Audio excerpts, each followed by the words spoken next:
Nathan. Nice to see you again. Jared. Jared. Micah. Micah. Dave. Dave. Cool. Dave too.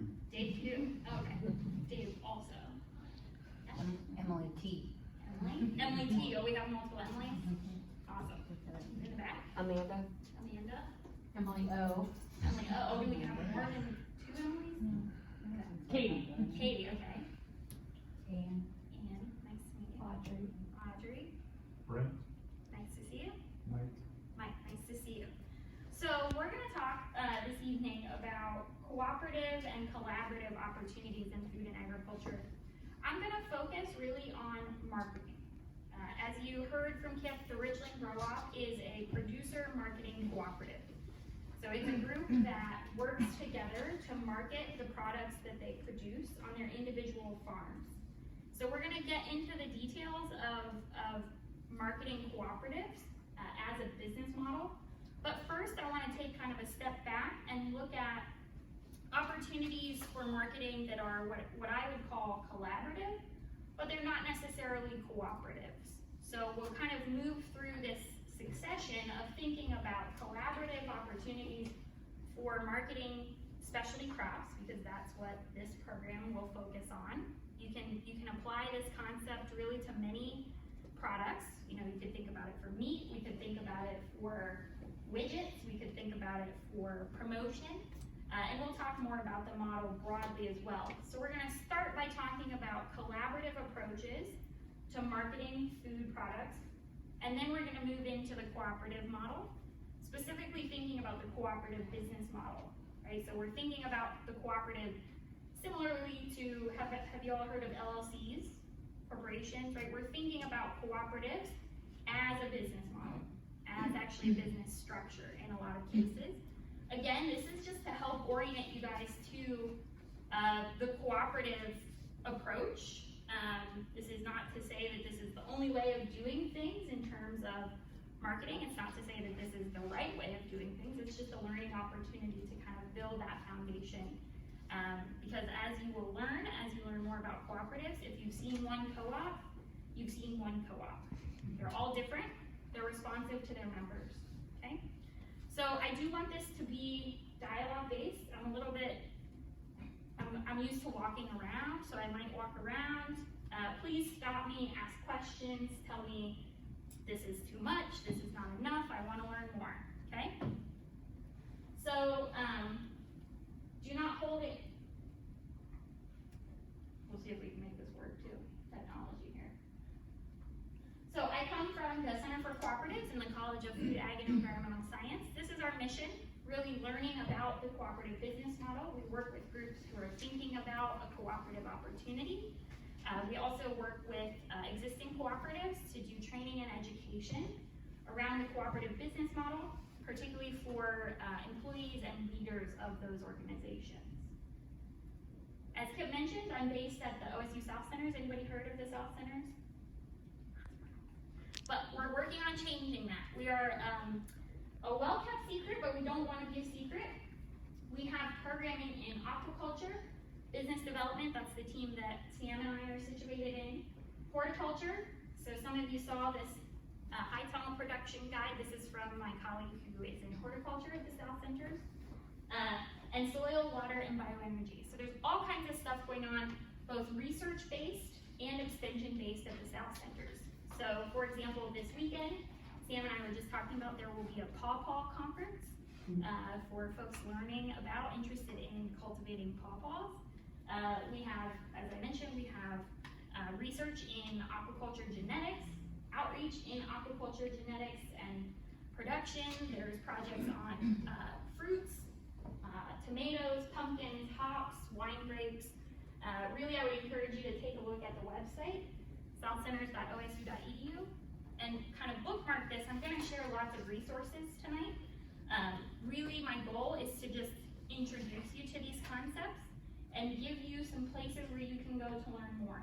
This is one of those, southcenters.osu.edu, yeah. Are these college credit based or are they? So they are actually the research and extension arms of the College of Food, Ag, and Environmental Science. So the South Centers is a combined research and extension location, so we don't have credit course credit, but we have, for example, extension programming, Cool. field trials, that kind of thing. Good question. So this is my obligatory disclaimer. Some of you might have seen, I have a law degree, I have a background in law. This presentation is for educational purposes only. It's not legal advice and it's not a substitute for competent legal advice. Just take note of that. Okay, so let's think about cooperative and collaborative opportunities, right? These are really opportunities where, as farmers, you're going to go out and create your own business, right? So each of you are going to have your own farm business, which is really what we're going to be talking about next week. So we're starting with the collaborative, and then next week we'll be talking about the individual business planning, right? So we can think about there'll be 18 up to 20, how many? 25 different farms, hopefully at the end of this project, right? Coming out of this training program. What are the opportunities where multiple farmers can come together to reduce barriers that they might have to market product? Specifically thinking about marketing again this evening. So the question really is this: can you do something better as a group than you can individually? So when you're thinking about marketing food products, what might be some of the barriers to that? So if you, let's say, you go out and your farm is producing like crazy, and you have carrots and radishes and herbs and tomatoes and cucumbers, what are some of the barriers to getting those products into the hands of the final eater, the person who's going to consume those? Yeah. It's very time sensitive, so if you don't have buyers lined up, you could lose food. Yes, it's very time sensitive, right? We're talking about perishable products that are in part sold based on their quality, and their quality declines over time, and sometimes very quickly, right? That's not a linear process. What else? Competitors. Competitors, potentially, right? So is there saturation in the marketplace, right? What's being produced, and is it of similar quality, of similar type? What's the price point? Is there an advantage there? What else? Health regulations. Sure.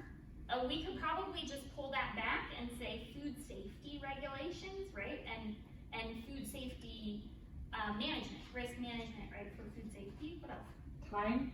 It takes time to grow, do the growing, and it takes time to make those connections with the buyers.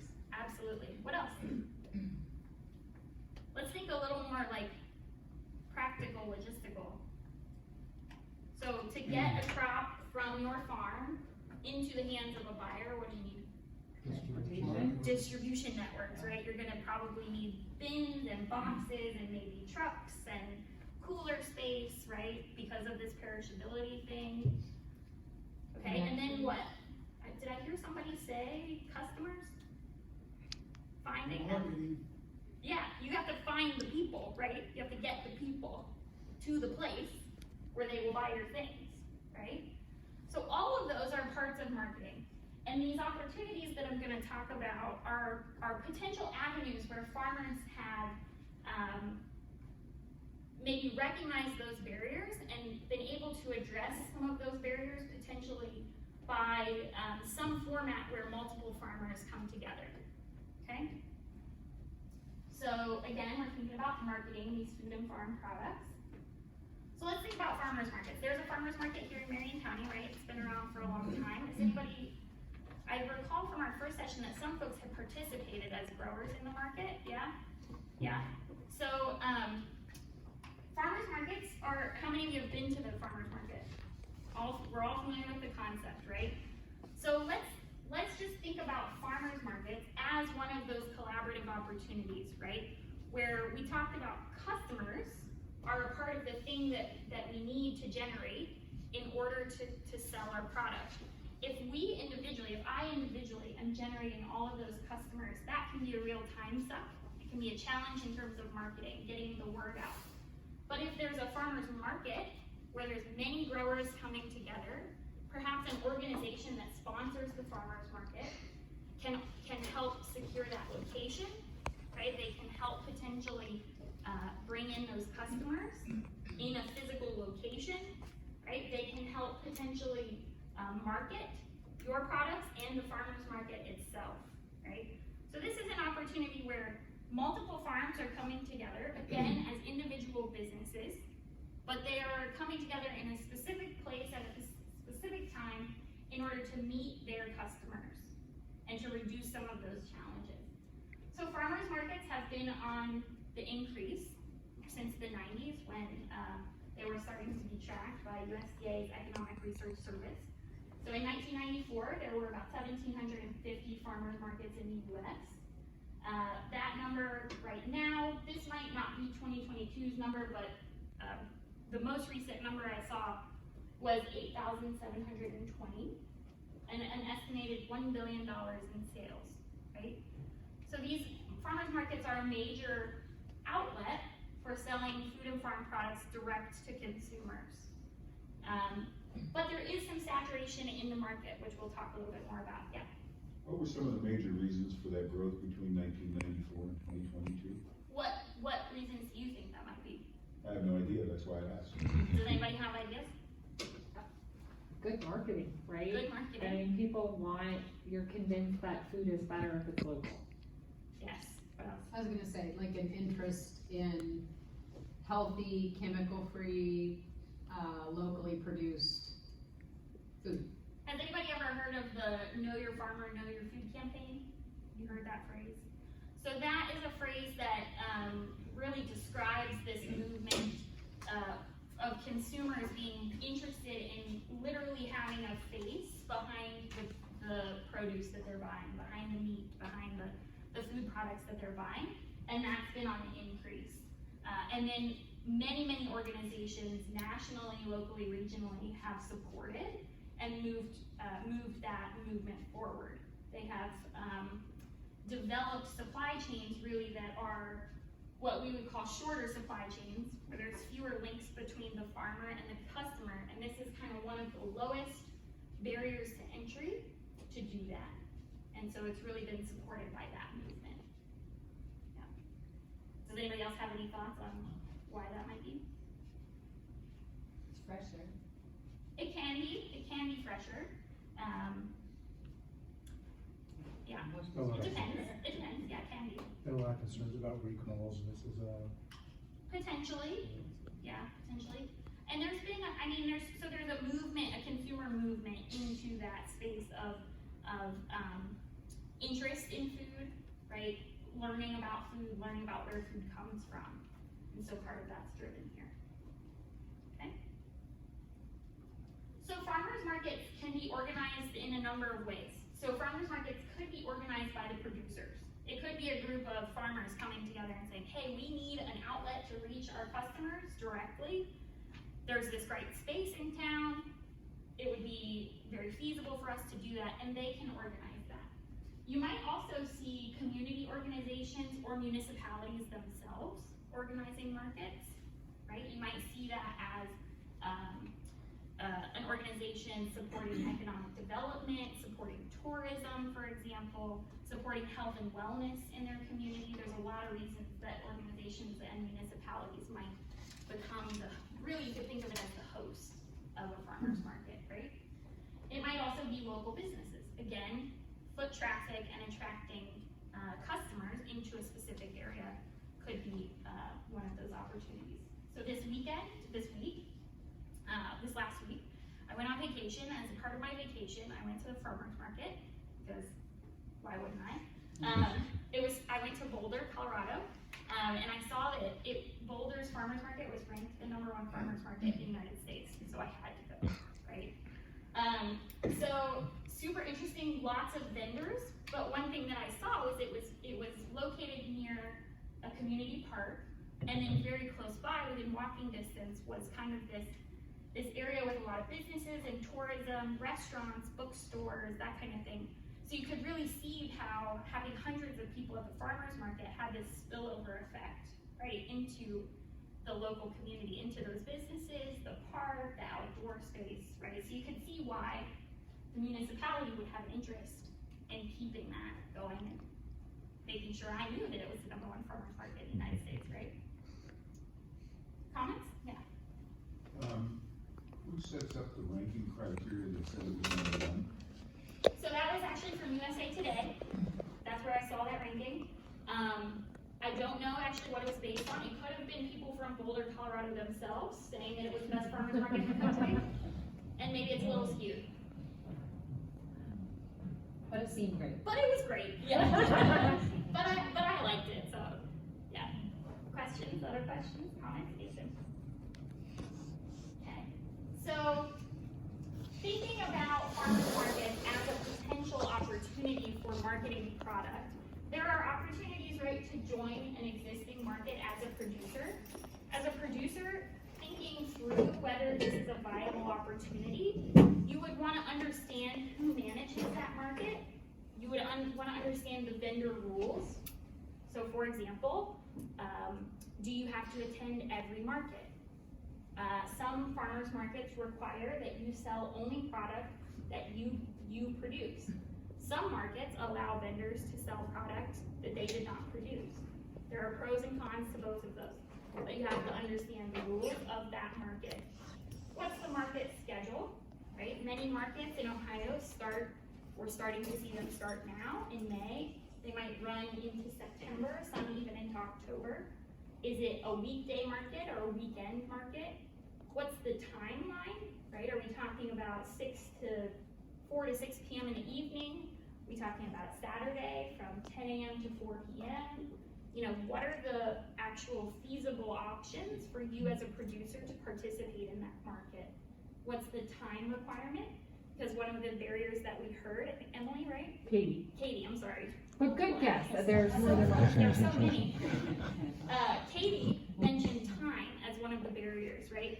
Farmers markets potentially can reduce that time for you to outreach and connect with customers, right? Because they're bringing the customers to the market, but they can also require a significant amount of time. So not only do you have to think about the time at the market, you have to think about the time getting prepped and tearing down and getting back from the market. Does anybody who's participated in a market want to share any other insights, thoughts? No? Okay. I mean, there are also options in communities that don't have a farmer's market, or maybe their farmer's market is not thriving, to think about whether a new market is a viable opportunity.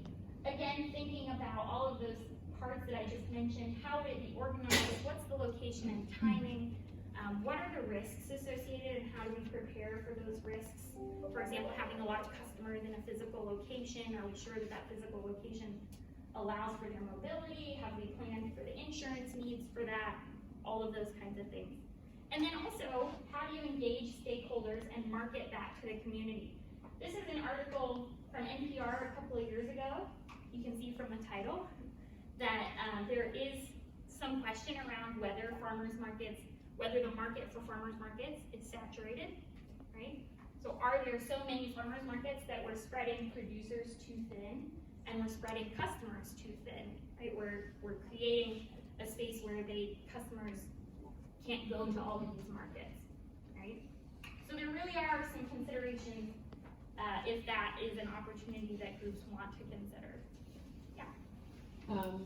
You can push this question off if it's gonna come up later, but, Okay. so one of, I guess, concern that I have from past experience in Marion and Morrow County, with it being more of a rural area versus an urban, is that a lot of people have their own gardens and so forth. So when we're thinking about our marketing in this area, you know, and maybe some of the sellers who have done the local market, like, what is the success in this area with pricing and people showing up? Like, that's a question that I would have, and I feel like it's kind of with that NPR title, but. Mm-hmm. So that question is not something that I can answer right now, right? That's a question that would be based on local information and going out and gathering information about what's here. But it is a question that you have to think about in your marketing plan, which we're gonna talk about next week. But I think hopefully this conversation will inform that question. I did several farmers markets. Marion's was okay. Delaware's was just out of the ballpark. Right. Yeah, And it brought in everybody from Columbus. yeah. So, yeah, like you say, a lot of people in Marion raise their own stuff, I also did CSAs, and that was a CSA pickup point. Right. Right. Right, so there are opportunities to build onto the market. You see some markets that build in things that are, maybe they're community oriented, maybe they're health and wellness oriented, right? So maybe a market has, a healthcare provider, maybe a market has music and entertainment, right? There are lots of ways that markets can try to build that foot traffic, but it's a question of what's feasible for that market. And also, there are questions of how many producers come to that market, how many producers can that market support, right? Because the more producers actually, typically, you want enough producers that it supports a number of customers, right? So if you have too few producers, that can really kind of be a detriment based on what your customers want. Yeah, a question? I think Kip also offered a little insight, that, I don't know which session it was, Kip, sorry, but he commented that part of what we're gonna focus on is diverting existing spending. And so, I don't know what that means yet, but, Yeah, and that's, there's a lot of people that right. spend money on produce. And, I mean, you all spend a lot of money on produce. I mean, the state spends millions, tens of millions. So a couple things. One, in terms of farmers market, our experience in Mansfield is we get a couple of growers who like to go down to Clintonville and like to go to Delaware. They can get a good Saturday out of doing that. That's not their primary income, but that's a nice supplemental to the income that they're getting from the stuff they're marketing with the cooperative. So it's in the mix, and there are a couple really good ones within striking distance if you spend a few hours on a Saturday selling produce. The second is that our learning curve from Mansfield was we need the buyers in the conversation. And so we've already got buyers in the conversation. We're working back channel behind the scenes right now, talking to a couple of restaurants, talking to a couple supermarkets, and we're planning a meeting in the next couple of weeks with Yellowbird Food Shed, who is very interested in perhaps even purchasing the crops while you're growing them during the training. And so we're going to kind of work that out. But the not having the buyers in the conversation right now would set you back when you finally get started. And that's our goal, is to keep that, figure out what the landscape is, ask a lot of the questions that she's asking, and present the kind of opportunity that exists as we get more serious about organizing this next year. I'll piggyback briefly. This whole effort was sponsored by the Marion leadership team, which came out of the Chamber of Commerce. Yep. And has representation from major industries and employers all around the county. Yep. So Yep. there is a lot of back office support of that. There's a conversation about the potential for Whirlpool to do a box purchasing program as part of the employee wellness. There's a lot of opportunities, and we're working really hard to make sure we've got a sense of that landscape so that you don't jump into it blind when you start going into operation. And part of my goal with talking about these strategies or these models, if you will, is just to make sure that everybody has a foundational understanding of them as well, right? We don't want to assume that everybody is kind of coming in at this from the same angle. So that's part of the goal here too. So these are some resources if you do want to learn more about farmers markets. That question about what markets are there, how many are around. There's some great directories from Ohio Crowd, which is a program at the Ohio Department of Agriculture. The U.S. Department of Agriculture has a farmers market directory. One of my colleagues at OSU Extension has a farmers market directory. You can kind of get a sense of where those markets are from some of those. And then Vermont Law School has a great farmers market legal toolkit. This is my colleague Christy Welch, who's done a lot of work with farmers markets. She's a fantastic resource if you have questions. And then there is actually a statewide cooperative of farmers markets, and that's the Farmers Market. It used to be the Farmers Market Management Network. Now it's the Ohio Farmers Market Network. So lots of resources if you want to learn more. Somebody mentioned CSA. I think Micah. Yeah, Micah mentioned CSA. Is anybody else familiar with this term? CSA. Okay, so a couple of folks. So CSA stands stands for Community Supported Agriculture. It's really a production and marketing model. Started really in the 1980s. I think the first CSA in the US was in like 1986. And it was a model where consumers could pre-purchase shares of the produce that came from a farm, right? So there was an upfront investment from customers that was used to support the operating costs of the farm, and that then entitled those consumers to the output of the farm, typically in a box format over a period of time. Today, when people talk about CSAs, they mean a lot of different things. They don't necessarily just mean that model that I just described with a pre-purchase and produce coming out. A lot of times today, when people use that term, they mean a subscription model. They mean where you sign up as a consumer, you pay maybe a set fee per box, or maybe you pay a season-long fee, and that entitles you to a box of produce, or a box of meat, or a mixed box, perhaps even, in certain intervals over the season, usually. Some allow you to start and stop that subscription. It just depends on what you're looking at. You can kind of think of, you guys heard of like HelloFresh, Blue Apron, those? You can kind of think of those as like an extension of the CSA into kind of a large format cooking model, right? So the CSA model can be at a farm level, and when it first started, CSAs were at an individual farm level. But you can also see where there might be potential opportunities for multiple farms to collaborate in a single CSA. So they could work together to market, they could share distribution. So we mentioned there's that whole need to actually get produce in a truck and moved to the place where the end consumers are going to pick it up. Somebody mentioned the Clintonville Farmers Market is a pickup location, a CSA location, yeah. So you need actually a way to get produce to those locations. You might need shared people, right? There is physical labor involved in packing the box, getting the box on the truck, getting the box delivered. There is also labor involved in the ordering and management process, right? There can be potentially shared e-commerce platforms. We've seen cooperatives come together to create what we would call, or what they've called, online food hubs, right? So where it's a single e-commerce platform, but multiple farmers are listing product on that platform and doing distribution in common. So they might distribute to a single location on certain days, and it's ordered by customer, right? So customers have a cutoff date to order from the online platform.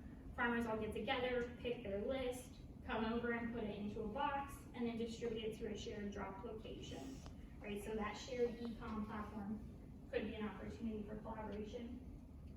Peer education and education for the community around local food, around health and wellness, all of those aspects are potential opportunities.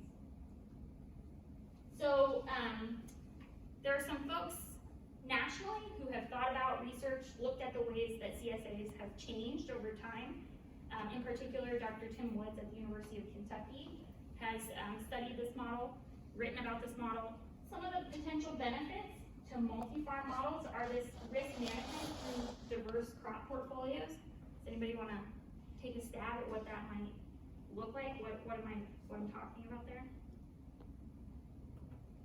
The more you grow, like if some crop fails, at least you have other crops to fall back on. Yes, exactly. So in particular, if you think about multiple farms, not only will you have redundancy in the system, hopefully, where hopefully multiple people are producing some of the same or similar crops. So if one has a failure, hopefully they don't all have a failure.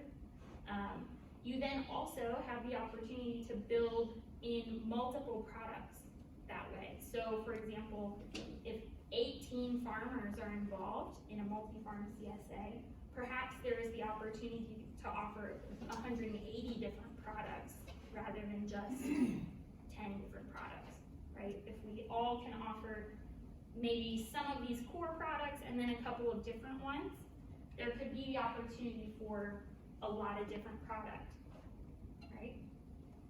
So that allows then for that risk management as well, allowing for the crop failure potential across multiple people.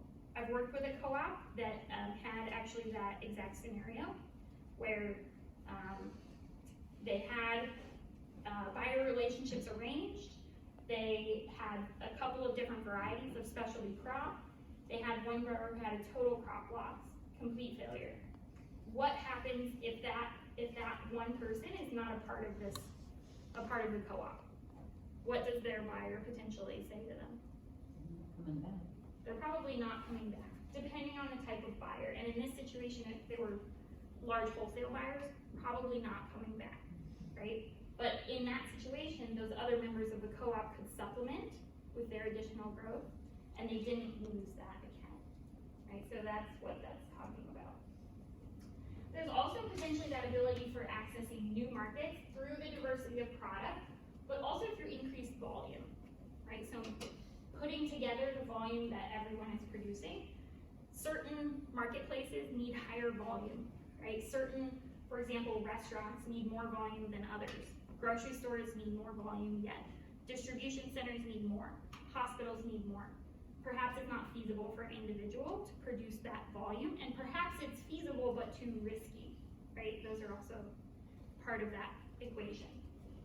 And then you can also look at consistency. So perhaps there's the ability to create that consistency throughout the season, rather than one producer having to do that, perhaps being less able to create that stable supply throughout the season. Does that make sense? So challenges for multi-farm CSAs are the potential for additional labor and management, right? When you start getting more product, more volume, more people, you're just adding to the labor needs. And then also as a producer, there are these questions around whether this is a model that makes sense, right? So is there a willingness to engage with other producers, particularly if their supply or quality doesn't meet the standards that buyers expect? Do you want to be a part of that as a producer? How are you going to make decisions? How are multiple farmers going to make decisions together? How are they going to maintain customer relations? How are they going to build those connections that can be so important for brand awareness and loyalty? And are there going to be sufficient benefits to all of the producers to really make sense for this multi-farm model? Does that make sense? Does anybody have any comments about that or experience with that they'd like to share? Is there a trend like in farmers markets with CSAs? I'd have to look at the data. I would say, anecdotally, in some ways, yes, we have seen kind of a tapering. Right. But I would have to look at the data to be able to say for sure. Yeah. My colleague, again, Christy Welch, recently had a program that was it was geared towards growers who were CSA growers. It was an entire conference for CSA growers. It was called Thinking Outside the Box. And it's recorded, so I can get a link to that if you guys are interested. Yeah, we'll put that up we'll put that in the folder. Yeah, let me make a note of that. And then there are also great resources from North Carolina State Extension, and then there's a guide here for multi-farm CSAs, so I'm gonna make myself a note. In a CSA, doesn't the customer share some responsibility for if it goes badly? So in that model I was talking about where the customer buys that share up front, that upfront investment, yes, that there is likely some expectation between the producer and the customer. Hopefully you've set that expectation up front about what that's gonna look like, what actually that share entitles the customer to, but also that there is an amount of risk involved, right? That farming is risky and there's the potential that it could maybe not turn out this way. In a subscription model where it's not that share purchase up front, perhaps it's just pay by the box, that might start looking a little different. So it is important to have clear communication with customers about what they're getting and what they can expect. Does that make sense? Yeah. So Kip mentioned Whirlpool as an example. Are most CSAs secured through businesses for employees, or is it more individual? It depends. So Like how is it marketed? Yeah, there is a mix. There are some CSAs that are marketed towards individual households. There are some that partner with corporate entities to do like employee wellness programs. I don't have the data on how that's split out, but it's a both. Yeah. Other questions?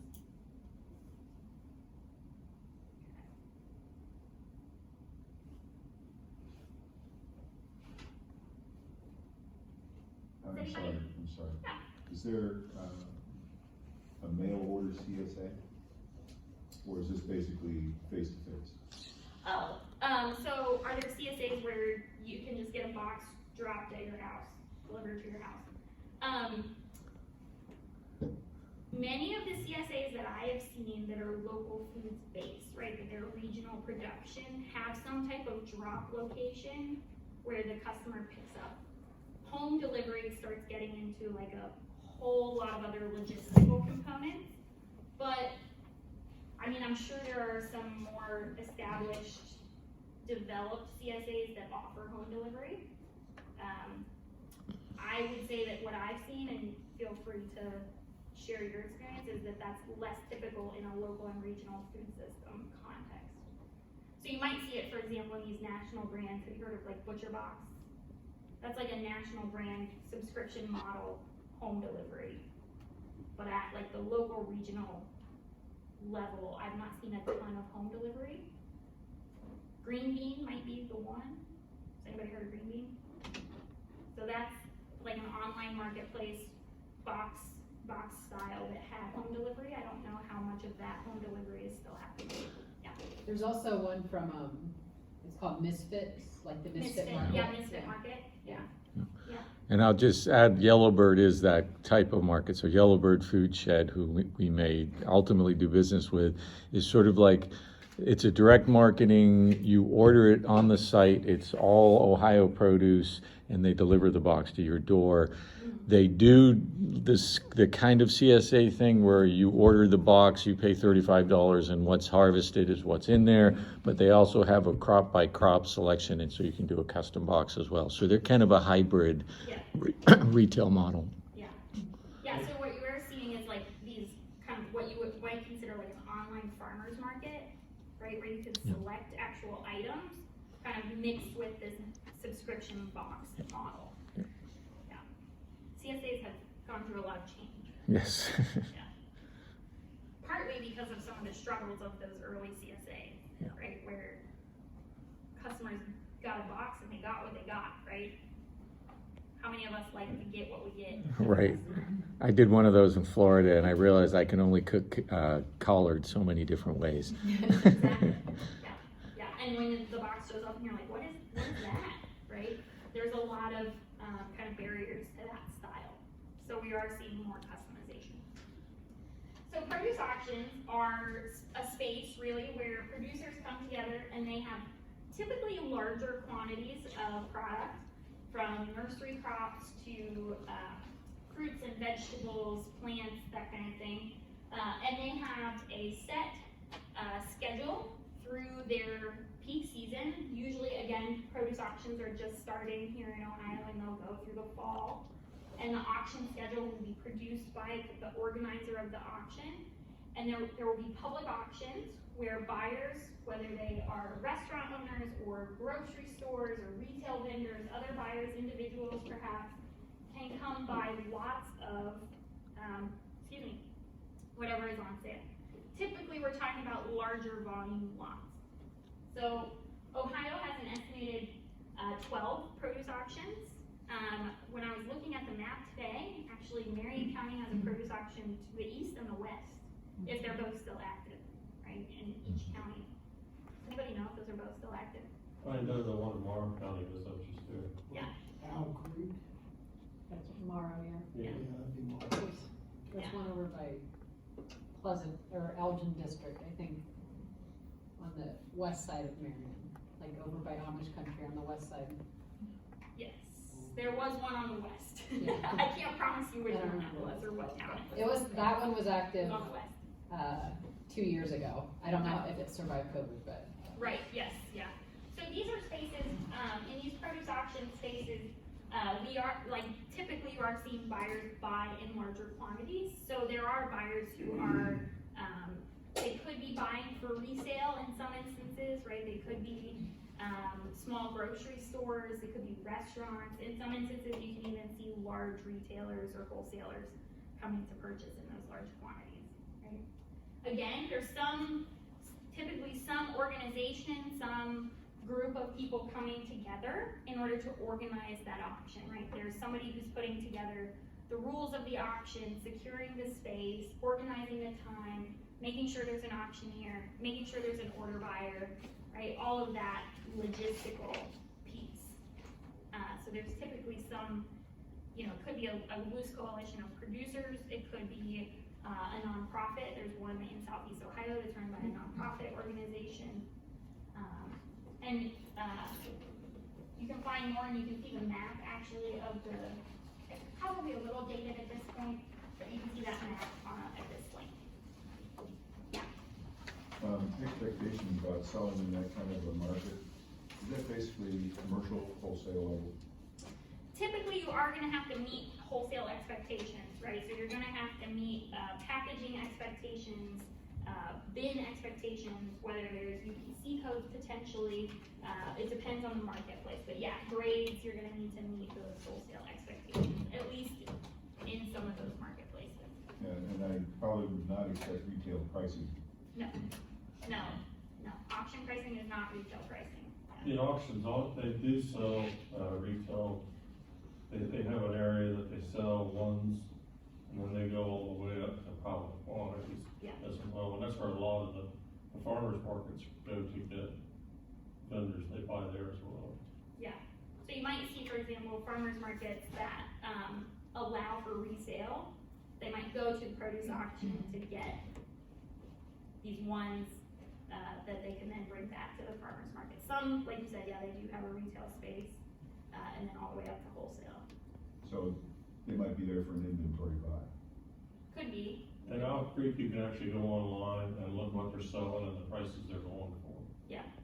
And you can, there are auctions as well where you just have a direct line to the order buyer, call the order buyer, tell the order buyer what you want, and then the order buyer then is in charge of getting that for you from the auction. So there are sales that happen that way, direct. And this is also a large space, so somebody mentioned, this is a large, many of these auctions have a large contingent of the Plain community here in Ohio. Yeah. So Amish and Mennonite and other Plain communities participate in these. And in Mansfield, we did utilize the produce auction a couple different times when we had an excessive surplus and we didn't have buyers. So it was kind of our market of last resort before you were giving away the food. And so we were happy to get something for some of those vegetables. But it's not the regular place to go on the scale that you're growing at for the price point that you want. Other comments, questions? Okay. So what I'd like to do is take 5 minutes, get up and stretch, and then we can come back and dive into cooperative. So let's take 5.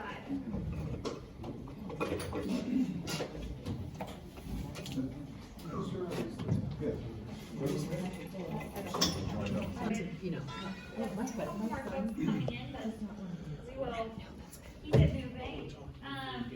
So what I want to shift to now is thinking about the cooperative business model specifically, right? So less about, farmers markets, CSA, produce auctions are models in collective marketing that can be organized a number of ways, right? I mentioned they could be organized by producer groups, they could be organized by municipality. When we're thinking about the cooperative business model, really we're thinking about a structure, a business structure for creating an enterprise that brings people together. So my first ask is that you share with me some words that you associate with cooperative. You can also feel free to say, I've never thought about cooperatives before this minute. But if you've heard the term co-op, if you've heard the term cooperative, what are some things that come to mind? A group of people with one object, headed in one direction. Okay, yeah, a group of people headed in one direction, right, with a shared objective. Yeah. Yeah, that's a good way to think about it. What else? Working together. Working together, absolutely. Instead of competing against each other for the same purpose. Yeah, instead of Yeah, so moving from this competitive model into a model of cooperative opportunity, yeah. Cost sharing? Cost sharing, yeah, absolutely. What else? Those are some pretty good ones. So all of those feed into really what a co-op is. So I'm going to talk about cooperatives as a business model. A cooperative can be, this is from a colleague who's a cooperative attorney, described cooperatives this way once to me, and I thought, that's it, that makes sense. Because oftentimes when people are talking about co-ops or cooperatives, they mean different things, right? So some people, they might have a different understanding. And I think part of that comes from the fact that a cooperative, when we're talking about it, it can be a legal entity, right? Like an LLC, like a corporation. In some states, it is its own legal structure, legal entity, excuse me. It can also be a legal structure. It can be a cooperatively operated LLC, corporation, other format of legal entity. It's also a tax category. In certain instances, cooperatives have a particular subchapter in the Internal Revenue Code for their tax category, right? Organizations that meet those definitions under subchapter T of the Internal Revenue Code are taxed as cooperatives. It can also be, and is I think in every situation where there's a cooperative, a set of practices, values, and principles. There's this shared, globally recognized set of principles that cooperatives operate by that we're going to talk about in some detail. Does that make sense? Questions? Yeah. There's a lot of expressions of the free enterprise system out there. You know, C Corps, S Corps, LLC are the most popular ones, but is that the same kind of an expression here in terms of a co-op or a 501c3 or, you know, all these different kinds of expressions of free enterprise? So really what you're talking about are ways of organizing, legal structures of organizing business, right? Organizing market opportunities, free enterprise. This is another one of those. And actually I'll show you in a couple of slides a chart that compares cooperatives to those others that you just mentioned. They have similarities, but they also have distinctions that I hope we can kind of start to introduce. And if you have more questions, let me know. Questions? Okay. So there's two definitions here of cooperatives. I like both, but the second one is easier to remember. The first one is from the International Cooperative Alliance. That's a global organization that brings together cooperatives of all different kinds. And so they're defining cooperatives as autonomous associations of persons united voluntarily to meet their common economic, social, and cultural needs and aspirations through a jointly owned and democratically controlled enterprise. You're going to see pieces of these words later. This definition incorporates many of the cooperative principles. I would argue that the thing to concentrate on in this definition is joint ownership and democratic control. Okay, so what we're talking about is a joint ownership model, and as Dave, was it Dave 2? Yes. As Dave 2 mentioned, there are many ways of organizing business. Some of them also involve joint ownership. In fact, a lot of them involve joint ownership. The thing that distinguishes cooperatives is this democratic control. Okay? That's a key factor in co-ops. And then these other pieces fill in to bring these other principles into the model. This second one is a little easier, like I said, to see. It's a form of business that's owned and controlled by the people who use its services, so it benefits its users. So user ownership, user control, user benefit. If we were to have a test after this, those three things would be on it. User ownership, user control, user benefit. Okay? So there are lots of examples of cooperatives out in the wild, right? There are cooperatives in urban communities, rural communities, suburban communities that are doing all kinds of different things. So has anybody heard of Ace Hardware? Yeah? Okay. Ace Hardware is actually a cooperative. So those independent stores that are locally owned join together in a wholesale purchasing cooperative to bring in the supplies that they're selling and to market on behalf of all of those local independent stores. Has anybody seen IGA stores? Do you have IGA here? Not anymore. That's unfortunately yeah. We still have an IGA in my community. That is a wholesale purchasing cooperative of grocers, of independent grocers. Right? They're coming together to purchase in bulk the goods that they then sell. In some instances, purchasing cooperatives come together to bulk purchase the goods that they utilize. Right?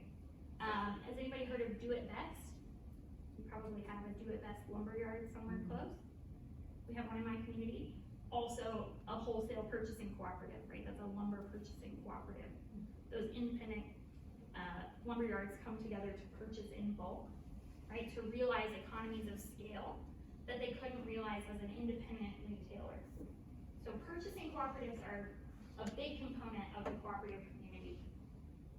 It represents a rural electric cooperative. So there are rural electric cooperatives powering the United States across about somewhere between 48 and 52% of U.S. landmass, right? So a big portion of our communities are powered by close to 900 electric distribution cooperatives across the country. So this really is a story about rural communities, particularly not having access to electricity during the Great Depression, and those communities coming together with the help of federal funds to create rural electric cooperatives that electrified those communities using a nonprofit model, because investor-owned firms were not investing in those communities because it was not as profitable, right? There was not the profit per mile that made it feasible to put the infrastructure in those communities. So rural electric cooperatives are still a component of the cooperative community. This one represents producer cooperatives. So producer marketing cooperatives are an important part of the agricultural supply chain. We'll talk more about them kind of broadly, but you see producer cooperatives, particularly ag producer cooperatives, marketing everything from dairy to dry beans, excuse me, to grain, to specialty crops, really all across the spectrum. We'll talk more about that. You can also see producer cooperatives with other types of producers, right? So artist cooperatives, for example, are a form of a producer coming together to jointly market their product. So artists coming together, perhaps leasing a space in common, marketing that space as a shared gallery, putting their art in that gallery to attract customers, not unlike a farmer's market, right? So that's a form of a producer marketing cooperative. This is credit unions. Credit unions are a big component of the cooperative community. They're considered a part of the cooperative community because they are owned and controlled by their depositors, right? The people who utilize the credit union are the folks who own it. They're the shareholders, and they control it. This one represents worker cooperatives. So there's a growing community of cooperatives that are jointly owned and democratically controlled by the people who work the enterprise. So they contribute their labor.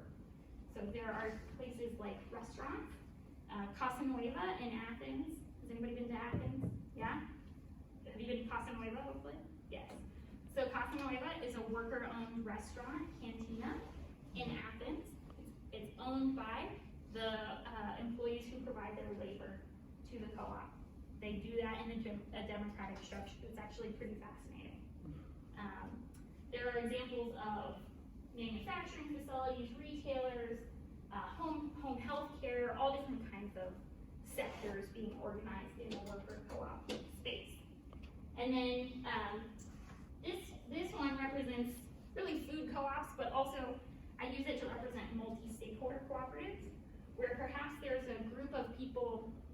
So you've seen, for example, producers coming together, workers coming together, consumers coming together, businesses coming together, right? The members of a cooperative can be many different sectors. In a multi-stakeholder cooperative, you see multiple groups coming together. So you might see consumers and producers. So for example, there's a food co-op here in Ohio, there's actually multiple food co-ops here in Ohio that have producer members that supply the food co-op and consumer members who purchase from the food co-op, right? So they're bringing together multiple groups of people in that membership. Does that make sense? Does anybody have other examples of cooperatives that they want to share? REI, REI, yes. yeah, Oh my God. member since '92. Nice, nice. REI's been a co-op since 1938. Land O'Lakes, the butter folks. Ocean Spray, the cranberry folks. Yes. Welch's, the grape people. Blue Diamond, the nut people. Those are actually all farmer-owned co-ops. The Associated Press started out as a cooperative. And one that I think is like kind of the most interesting, maybe not, I think about a lot of co-ops. The Green Bay Packers are What? organized as a community cooperative. Wow. They're the only NFL team that's owned by their community. So, it's like when you get a different car and you start seeing like all the cars that are the same as your car, right? Hopefully you'll start seeing co-ops out in the wild where you're like, oh, I didn't even know that was a cooperative, right? So there are all of these forms of cooperative ownership that we just talked about. I just wanted to put them here so you can see them. Producers, consumers, purchasing or service-based co-ops. Some are operating in social or public services, for example. Those home health care. Housing cooperatives are one that I didn't mention. Community coming together to own their space where they live. Worker cooperatives and multi-stakeholder. Question? I'm sorry, I don't understand the difference between a co-op and like an ESOP or a Okay. gain sharing or, you know. If I have not clarified that after the chart that compares business structures, ask me again. It's coming, okay, Yeah, sorry. that's okay. I'm glad that you're thinking that way because sometimes it is a little hard to see the difference. So there are about 64,000 co-ops. These are from some colleagues at the University of Wisconsin Center for Co-ops. Because I described earlier that co-ops can be all these things, it's kind of hard to count them. So getting data on cooperatives is a little trickier in an academic setting than getting data on, for example, sole proprietorships or LLCs. So there's about 64,000 co-ops nationally with about 852,000 employees as of 2019. Here in Ohio, our team did a project in 2021 that counted about 452 co-ops headquartered in the state with about 1,088 physical locations for cooperatives. And we have organized that by sector. So we have an interactive map here where you can go say, I want to see these orange dots for credit unions. You can say, I just want to see credit unions, or I don't want to see credit unions. And you can take a look at that as well. So there are co-op locations in 85 of our 88 counties here in Ohio. So let's think about cooperative principles. And I would say, Dave, that one of the things that distinguishes co-ops is their adherence to these principles from some of those other business structures. But we'll get into the more nitty-gritty as well of what those actual business structure differences are. So cooperatives operate, like I said, by this set of globally recognized principles that's actually put forward by the International Cooperative Alliance. So it's that apex organization of cooperatives across the globe. The last time they came together and promulgated these principles was in 1995. So this is the most recent version. This version actually traces its roots back to the 1840s to a consumer cooperative, really a worker cooperative too, in England that was developed by a group of workers in a factory who came together to purchase goods. So things like flour, candles, butter, to purchase goods that they could be assured were high quality at a fair price, right? So these principles date back to that. The first being voluntary and open membership, right? Cooperatives, as I mentioned, are associations where people come together of their own choice, right? So you're not gonna go start a farm in Marion County, Ohio, and somebody say you have to be a member of this co-op, right? It's voluntary to join. Open membership refers to the fact that cooperatives are non-discriminatory based on things like race and gender and religion. So that group women full membership, allowed women to vote, allowed people of different religions, pretty progressive for that time, right? So the idea here is that membership is open to all who can use the membership. Now, what this does not mean is that, for example, a farm who produces only produce can go out and become a member of a dairy marketing cooperative because they have no use for the dairy marketing cooperative, right? They don't produce dairy products. So open membership to those who can utilize the services. It also doesn't necessarily mean that membership in a cooperative is open all of the time, right? So some cooperatives that market product, really what the cooperative is doing is marketing product on behalf of its members. So think about how that could be a tricky job in terms of matching the market with the product, right? That's the cooperative's function. So there are instances where cooperatives have a closed membership, or they might have a closed membership for a period of time because they're trying to do that matching between the buyer, between the marketplace and the product. Does that make sense? Yeah. Okay, so just to clarify, so, everybody in here but me are part of the co-op from the Microfarm. Sure. And I want to get in. Is everybody voting? Is that what the member control means? Potentially. I haven't gone through the training, or like I'm not Sure. part of it, so I'm on the outside. Yeah, whatever the requirements are, the co-op puts together at the beginning, says membership requirements are these, right? It can be, so for example, in some worker cooperatives, the entire membership might vote to accept a new member who has met those requirements, done training, gone through a probationary period. In some instances, it can be the board who accepts new members, right? There can be a policy where the board reviews membership requests or applications on a certain regular period and accepts those as a board. And we'll talk more about the role of the board as we go along. Does that make sense? Thank you. Yeah. Democratic member control refers to the fact that cooperatives operate in a way that ensures control across the entire membership using a democratic structure. Usually that's what we call a one member, one vote system. So regardless of capital invested, regardless of the amount of business done with the cooperative, each member gets one vote. So Dave, this is quite different from some of those other structures that you were just mentioning, right? The one member, one vote system ensures that there is control across the membership rather than in one small group of members. Capital and control are not the same thing in a cooperative. Does that make sense? It'll make sense the more you hear it, I think, too, if it doesn't right now. Okay?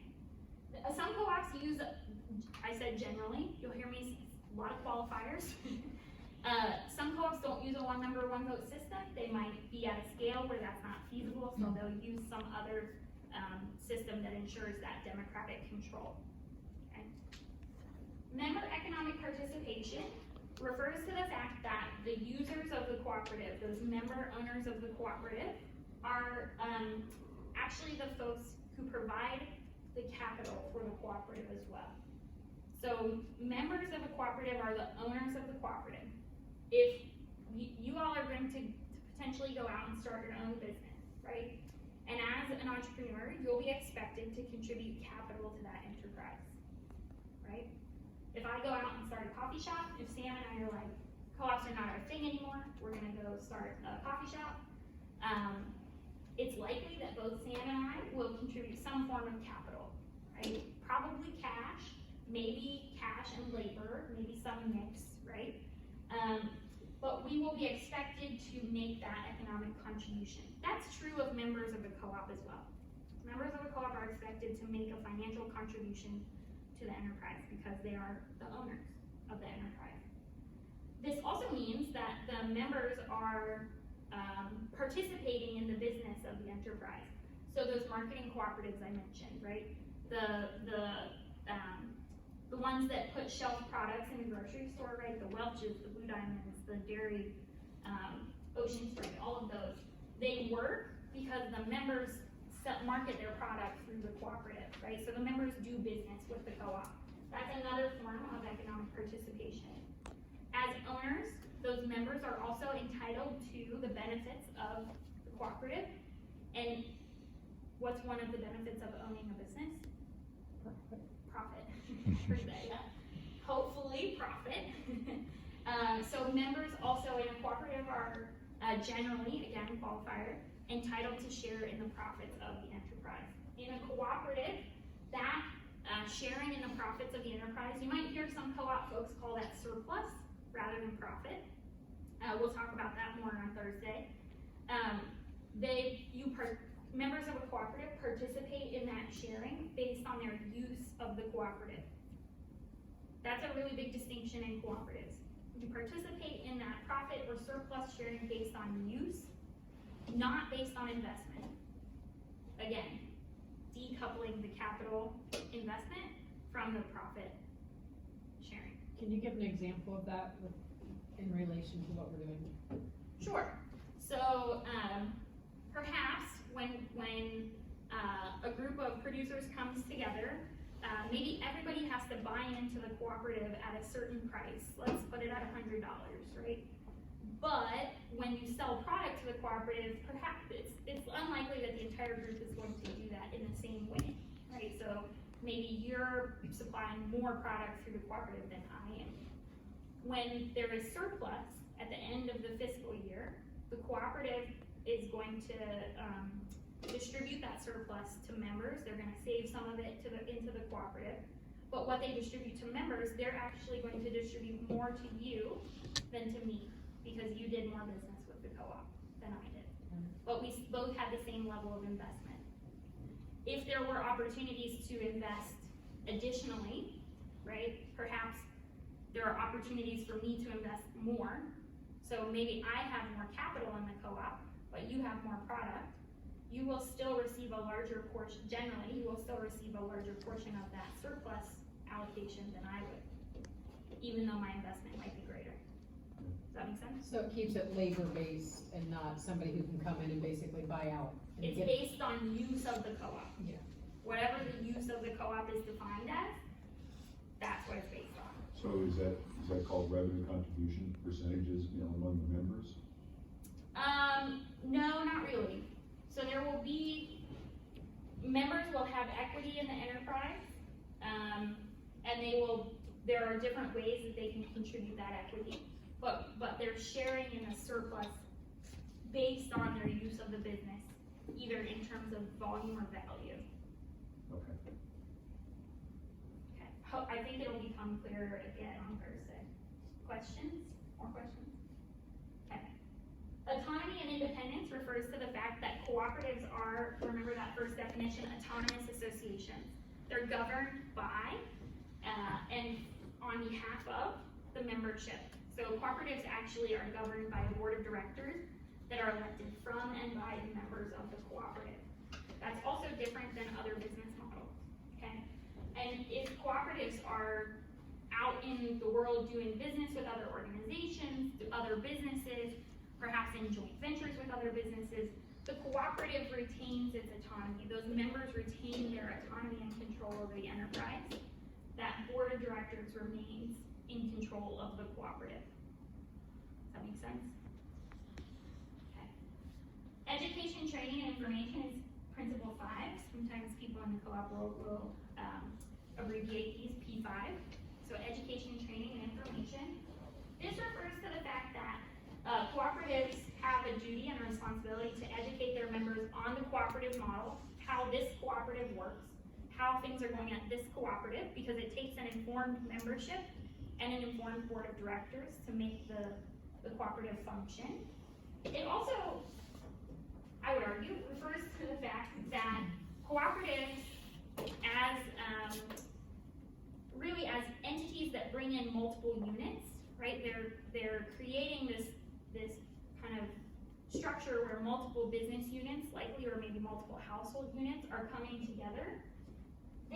The cooperative does better when those units are doing better. So think about a dairy marketing cooperative. What happens if the individual members of that cooperative are not producing high quality dairy product? What happens if the individual members of that cooperative aren't producing enough product, right?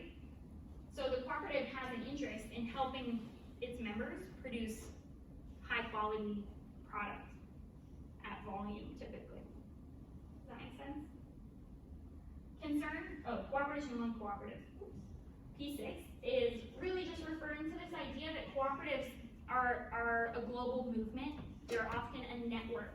So you'll see, for example, rural electric cooperatives, for example, have often state organizations and national organizations that do things like shared purchasing or advocacy on their behalf or education and training, right? The idea is that these networks of cooperatives strengthen the individual cooperatives. P7 is concern for community.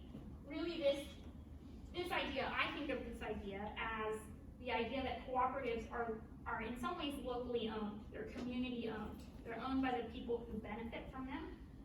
The community might look different depending on the co-op. So as I said earlier, if you've seen one co-op, you've seen one co-op, right? So that community is defined differently based on the cooperative, but it's owned by those people.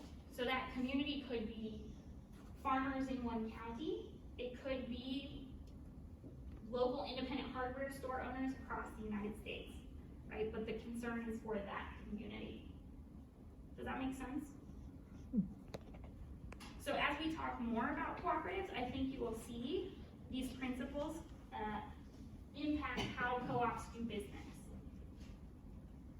So let's talk about this question of, okay, all right, let's take the structure of a cooperative and compare to these other common structures, common ways of organizing business, right? So these are very common kind of characteristics of business ownership and control. So we're thinking about ownership, we're thinking about purpose, we're thinking about membership requirements. My next slide, we'll think about financing, we'll think about control in both voting and management, right? So you can see co-ops all the way here on your right, and then other very common forms of business enterprise. Nonprofit corporations, traditional corporations, what sometimes are called C corporations or even S corporations would fall under this. Limited liability companies, partnerships, many types, but we're going to talk about generic partnerships, sole proprietorships, right, compared to cooperatives. So I mentioned that cooperatives are member owned. So the people, the owners, the actual owners of the enterprise in a cooperative are user members. They can be individuals, so people, like me standing here, or they can be entities.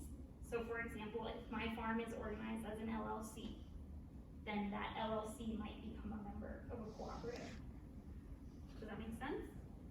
In other enterprises, sole proprietorships are owned by a single individual. Partnerships are owned by 2 or more individuals. LLCs can be owned by 1 or more individuals. Shareholders in a corporation, there can be 1, there can be thousands, there can be hundreds of thousands, right? They are owners by virtue of their share purchase. Nonprofit corporations actually don't have legal owners, okay? When we think about the purpose of a cooperative, the purpose is to meet the members' need, whatever that need is.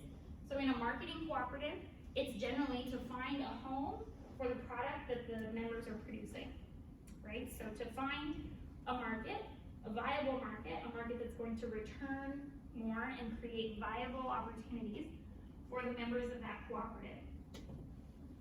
It is also, in some instances, to create a return on member investments, but that is not the primary purpose of a cooperative.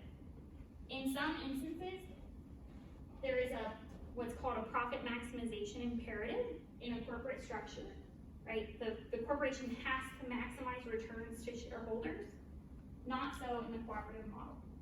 Okay, the purpose is to meet members' needs. Does that make sense? In a nonprofit, the idea is to provide services or information, typically for some type of community benefit or some type of benefit to its users. What's the business purpose of a sole proprietorship or a partnership or an LLC? Earn a livelihood, maybe, right? Create jobs in the community, perhaps. Create a return on investment. All of those are certainly valid purposes. Membership requirements, you can see here. To become a member of a co-op, there's generally some type of, remember I mentioned that capital requirement, and there's some type of membership eligibility that's established by the cooperative. In some cases, nonprofits have members. There may be a fee. In corporations, it's a stock purchase. Remember I mentioned shareholders by virtue of their stock purchase. And then all the remainder are determined by the owners. We call them different things. They could be an owner, a partner, member. Does that make sense? So it's a lot of information. So when we're thinking about financing, we are thinking about in a cooperative that member's capital contribution. There's typically an upfront capital contribution and then capital contributed over time.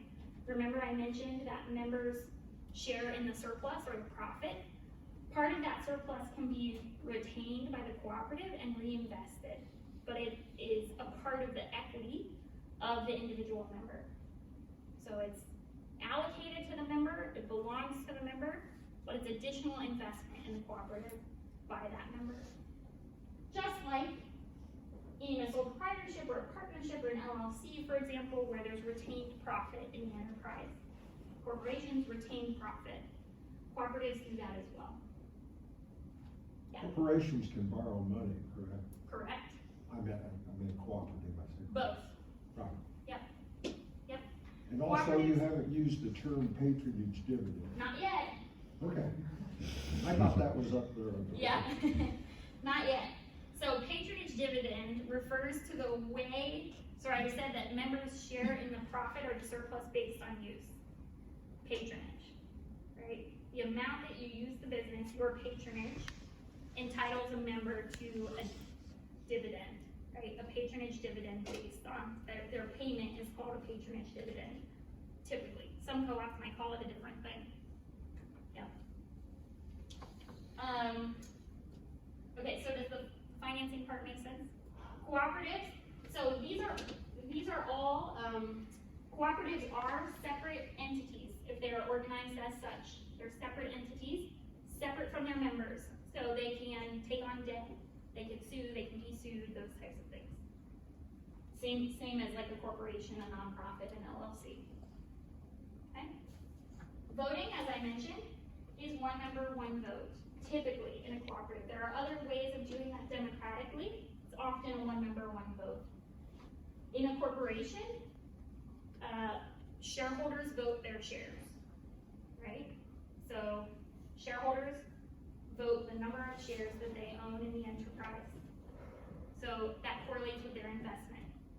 So you're in a traditional corporation, you purchase shares, that's your investment in the enterprise, and then you vote those shares. So your control in the enterprise is directly tied to your investment in the enterprise. Remember I said in a co-op, that it's decoupled, right? So that investment and control are not the same thing. One member, one vote, regardless of that contribution, okay? That's a major distinction. In other structures, voting is according to how it's set up. It's often in proportion to investment, it does not have to be, okay? And then management and governance, I mentioned cooperatives are governed by a board of directors who are elected from and by the membership. So the directors are themselves members. In other structures, that's not necessarily the case, right? The shareholders or the board of directors in a traditional corporation don't necessarily have to be shareholders. Same thing with a nonprofit.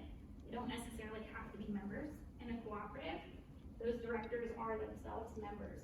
It is possible for cooperatives to have non-member directors in certain instances, in certain places, like in Ohio, that's allowed, but they are limited in their number. So they can't be like the entire board of directors. Usually that's a situation where like outside expertise or specific expertise would be valuable. Okay, that's a lot of information. Question?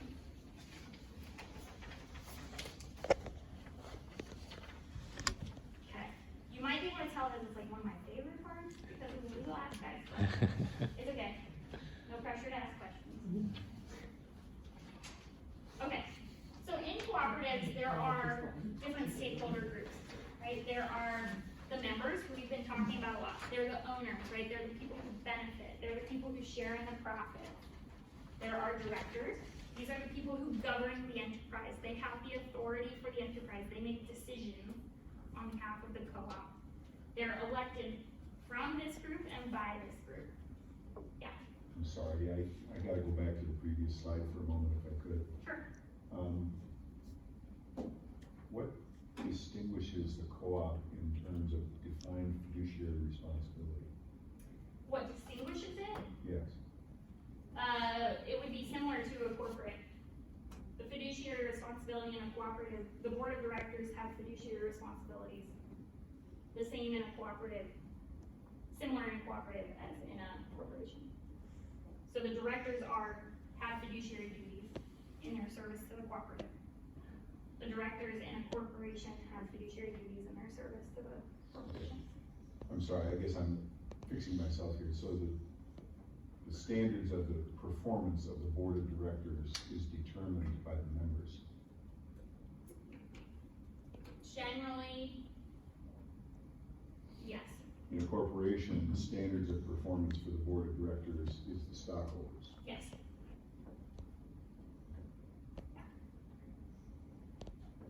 We can talk more after if you'd like. Sorry, I think I It's okay. just unconfused myself, so sorry. Good, I'm good, that's good. Hopefully I helped with the unconfusion. Yeah, my apologies. No problem. So, members, directors, in many cooperatives, the directors will hire a manager to carry out the day-to-day functions of the enterprise. Or they'll hire a manager who will then also hire many other roles to carry out the daily functions, right? Those are the employees. The members, again, are the owners. These folks they govern the enterprise. These folks hire the management, right? And then these folks carry out the day-to-day functions. So each of these groups has a different kind of set of roles and responsibilities that we'll talk about more. The idea is just, in this one, just get familiar with, like, these are the different stakeholder groups for a co-op. So why might businesses use a co-op structure? There are a lot of ways to organize business, as I just showed you. There are more than what I just showed on the slide. That was just to kind of give you some examples and comparisons for the common ones. Pooling, right? So bringing together, aggregating, in order to access supply, in order to access services, likely or hopefully at a reasonable cost, perhaps at a lower cost than they were able to access them before, or perhaps there wasn't even access before. Perhaps the access is really the benefit of the cooperative. Perhaps it's to reach new markets, right? Perhaps it's to reach markets that an individual producer would face too much risk in reaching. Perhaps it's a market that an individual producer doesn't have enough product to reach. Hopefully pooling resources to reduce individual costs, right? So if the cooperative is doing the distribution and marketing functions, then each individual producer doesn't have the redundancy of doing those functions themselves, right? And the cost to that individual producer is hopefully lessened. There's also the potential to share benefits with member owners, right? So to take those benefits of the cooperative and to share them back with the people who use it in a way that engages them in a democratic structure. So for example, some worker cooperatives are engaged in the cooperative model because of the ability for their workers to engage in democratic control. Okay? So ag cooperatives across the United States are operating about 1,800 ag co-ops in the United States. By primary function, a little over half are doing marketing. Just over 40% are doing purchasing. Fewer are doing service. Again, by primary function. Some cooperatives are doing all three, but academics like to put them in a box. Okay. So these almost 1,800 co-ops are doing pretty large business volume, right? Just over $200 billion in gross business volume in 2019. This is the data for 2019. Many of them have been doing business for some time, right? They've been around doing this business for more than 100 years. There's almost 2 million voting members in cooperatives. Those of you who keep up with the statistics on farmers in the United States will see that that's actually pretty close to the number of active farmers in the United States. That counts multiple memberships. So one farmer can have memberships in many cooperatives. They're getting counted multiple times here. But that is still a pretty large portion of the current agricultural ecosystem. There's close to 140,000 full-time employees at these cooperatives. What are they doing? They're marketing products. So you can see here, this is not in rank order. I should have done that. Grains and oilseeds marketing are the largest segment of cooperative marketing in agriculture. But then we also see dairy. Some of the last statistics I saw were that dairy marketing cooperatives were marketing somewhere around, don't quote me on this, somewhere around 40% of the dairy in the United States. Okay, so they're a large segment of the supply chain. But you can see all different kinds of commodities here. Cotton seeds, fruits and veg, livestock. And then also cooperatives are pretty active in the supply of inputs to farmers across the United States. So purchasing in bulk or sometimes manufacturing even, and then distributing across their ecosystem. Things like fertilizer, seed, crop protectants, petroleum products, right, fuel. These are the supplies in gross sales for 2019.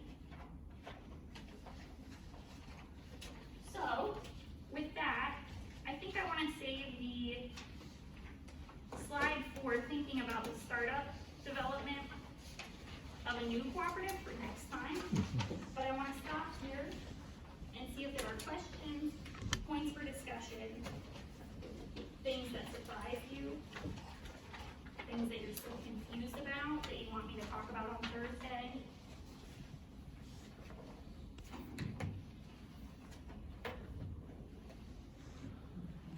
I would just want to add, because we are overwhelming you with information, and that's part of our goal. You're not going to retain it all, but built into this fall will be an opportunity to sit in on a Richland Grow Up board meeting and to have an opportunity to talk with the members there about the questions that start to arise for you. So there'll be continued opportunity for this, but this is from the perspective of the Microfarm project, this is one of the hearts of the system. Your own microfarms is a heart of the system, but we've glommed onto the cooperative model, and this approach to how you think about what you're growing and how you get your stuff marketed is so far working out pretty well in Mansfield. So it's good to know, and it's really important to understand.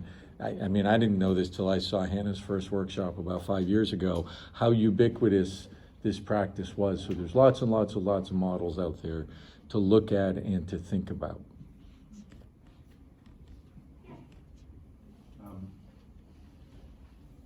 Most of the mass communications and all those kind of things about business has been to maximize profit. I'm not seeing that here. Now it's on the list, but I think it's number 2 or number 3. Is my take correct here? I mean, because what I'm hearing is that working in a cooperative at the top of the list is for the greater good. It's for the benefit of the members, yeah. The idea is to provide the benefit to the members, and so that benefit is typically whatever service the cooperative provides. So it's access to markets, it's access to certain services, it's the ability to sell products with fewer costs, for example.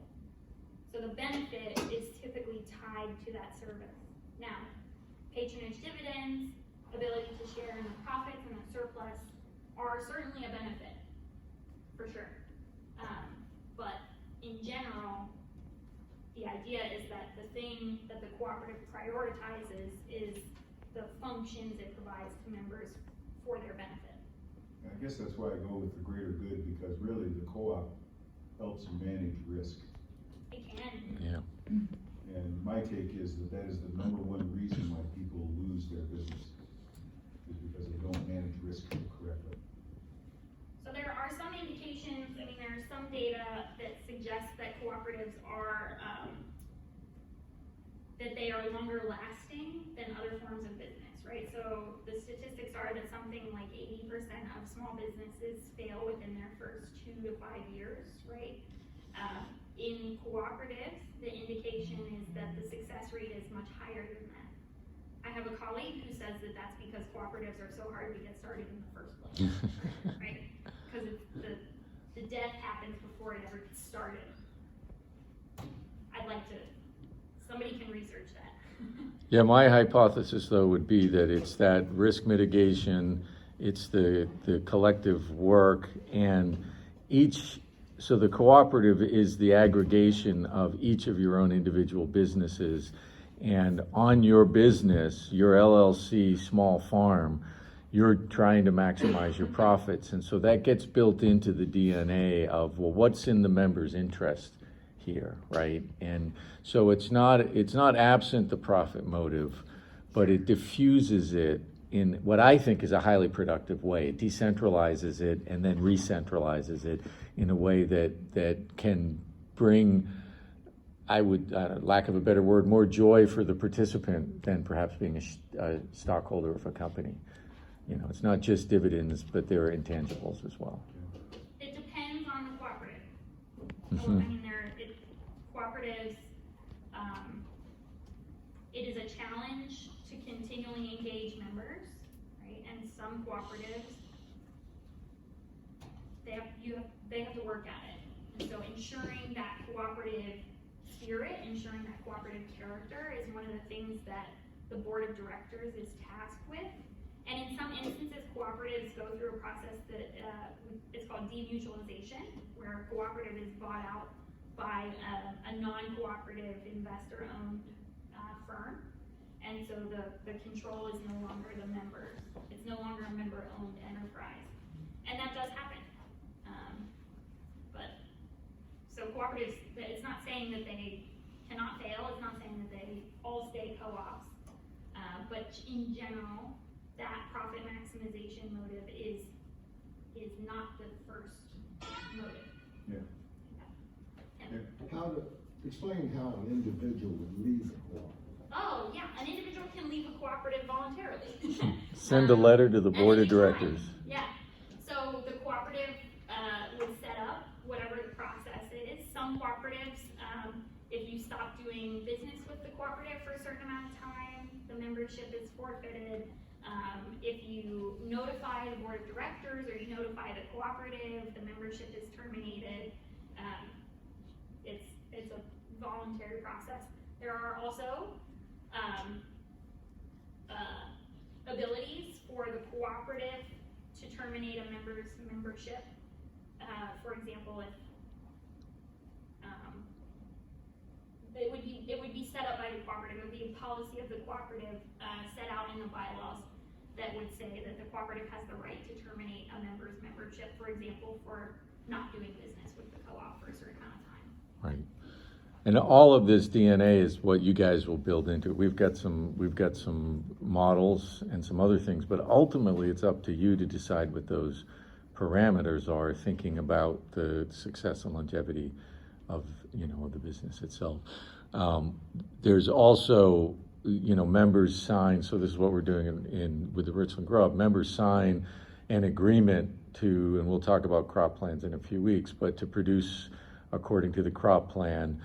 They've set up if you're growing in the crop plan, the cooperative takes 25%, the farmer gets 75%, but they're also willing to take any surplus crop, which they do at a 60-40 split on commission. But there's a whole lot of ways to slice that up, and you guys own it. So it's ultimately, well, what do we think is the best way to do this for our success and for the cooperative success? Okay, I want to respect everyone's time because we are about 5 minutes from 7:30. So I'll hang out and can answer more questions if you want. But thank you so much for your attention. I know that this is a lot of information, probably complicated. Thank you so much for your engagement. As Kip said, the idea is not to retain all of it at once. I think the education world says you need to hear things like 7 times. Something like that. How smart you are, actually. I'm a gifted teacher. Oh, yeah. Yeah, is it more? It depends, it actually depends on your, IQ. There we go. Yep. So we're gonna say at least 7, maybe more. So feel free to ask questions. I'll be back on Thursday, and I'm looking forward to diving in deeper. Hey, let's have a hand for Hannah. Thank you so much, Hannah. Really appreciate it. And we'll